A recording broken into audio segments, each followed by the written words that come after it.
Encontrar novas rotas mais rápidas e seguras sempre foi um desafio para a navegação, para vencer grandes barreiras naturais e importar caminho e tempo de viagem.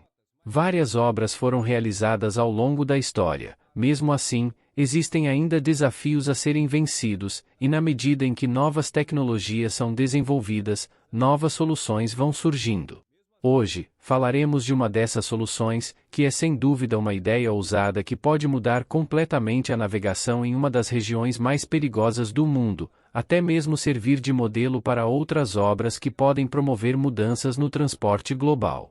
E que ideia é essa que se coloca como uma solução tão inovadora? Será que a humanidade já tem tecnologia capaz de executar esse projeto e quando será possível a obra concluída? Se você quer saber as respostas para essas perguntas e muitas outras, preste atenção nesse vídeo, porque até o final vamos ampliar nosso conhecimento global sobre a Noruega e o projeto do primeiro túnel para navios do mundo. E se você se interessa em vídeos como esse, já vai se inscrevendo no canal. Sem mais enrolação, vamos para o vídeo. Então pega a pipoca e vem com a gente. Para entender um pouco a necessidade dessa construção, como é de costume aqui no canal, vamos voltar um pouco no tempo para falar do contexto da região e da evolução da engenharia. O que torna possível realizar essa obra inovadora? Durante muito tempo, os seres humanos procuraram formas de elaborar construções de canais para a passagem de navios, sempre com o intuito de encurtar as viagens, reduzir riscos e, consequentemente, aumentar os lucros. Isso porque, durante muito tempo, o transporte marítimo foi o principal meio de locomoção, tanto de pessoas como de cargas. Porém, mesmo sendo obras de grande importância durante muito tempo, elas existiram apenas na cabeça dos seus idealizadores, pois a tecnologia e os conhecimentos eram até então insuficientes para a execução de tais projetos. A situação começou a mudar após a Revolução Industrial e a invenção de diversas máquinas. O contexto França, Inglaterra e Egito se uniram para construir uma das maiores obras já realizadas, o Canal de Suez. A obra reduziu o trajeto entre a Ásia e a Europa em aproximadamente 7.000 quilômetros e inspirou a construção de outros canais, como o do Panamá, inaugurado em 1914. Mas nem todos os locais que precisam de uma passagem marítima têm condições para tais empreendimentos, e a Noruega já vem estudando o caso há mais de 100 anos para achar uma solução e contornar um dos locais mais perigosos para a navegação em seu território. Mas será que, depois de tanto tempo, finalmente encontraram a solução? É o que vamos ver a seguir.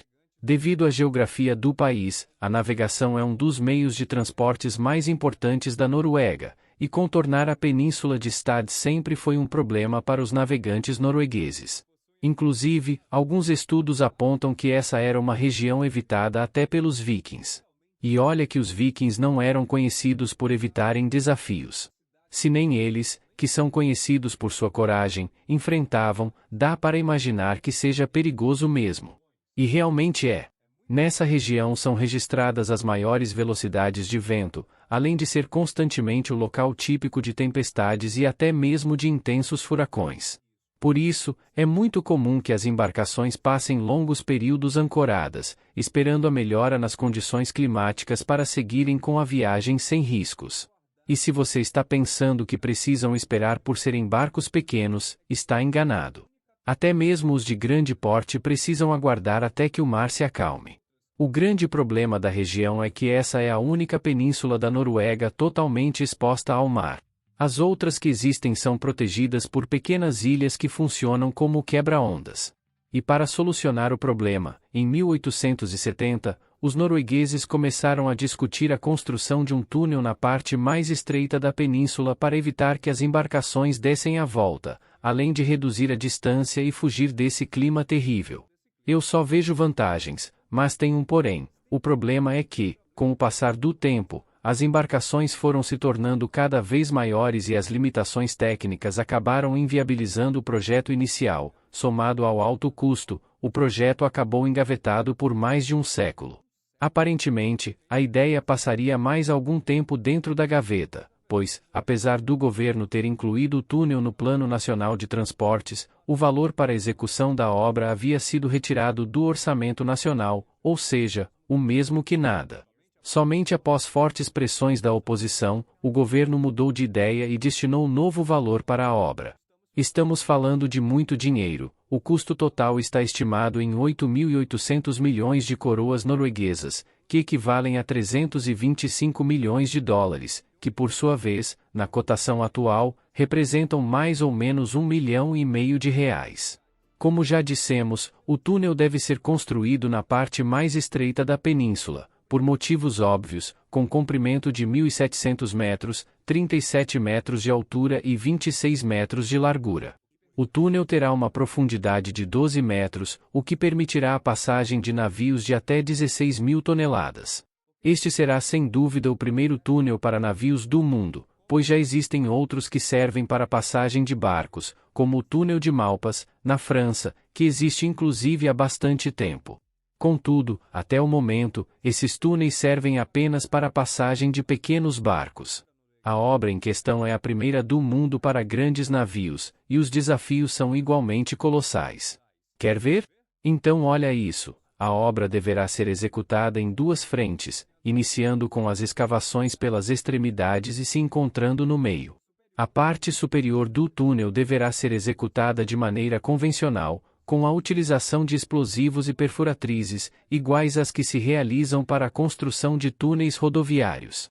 E podem ficar tranquilos que experiência para isso não falta, a Noruega já construiu mais de 1.000 desses túneis por todo o país.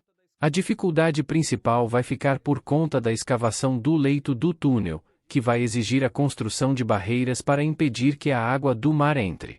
Após o fechamento das entradas, o leito será totalmente escavado e somente após todo o material ser retirado, o túnel vai ser inundado lentamente. Quando tudo já estiver alagado, será realizada a última etapa, que vai ser a retirada das barreiras. Como é um túnel escavado na rocha, sempre vai existir o risco de desprendimento de fragmentos que podem atingir pessoas e embarcações.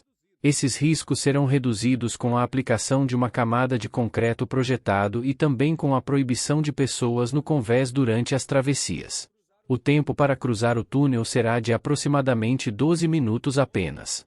Hoje, os navios levam 2 horas para circular pela península, o que mostra uma considerável redução de tempo, além, claro, de reduzir drasticamente o período de espera por melhores condições climáticas. E talvez o principal benefício seja a aceleração no desenvolvimento de duas das principais atividades econômicas norueguesas, que são a pesca e a aquicultura. É um ponto que ainda soa como um desafio adicional: encontrar locais para depositar o grande volume de rochas que a obra vai gerar. Segundo o projeto, serão retirados 3,5 milhões de metros cúbicos de rochas, um volume que necessitaria de 750 mil viagens de caminhão para a retirada do material. Bastante, não?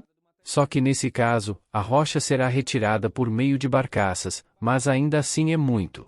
Também serão necessárias algumas desapropriações para a execução do projeto, entretanto, segundo o governo, as conversas com os proprietários estão avançadas e sem nenhum problema.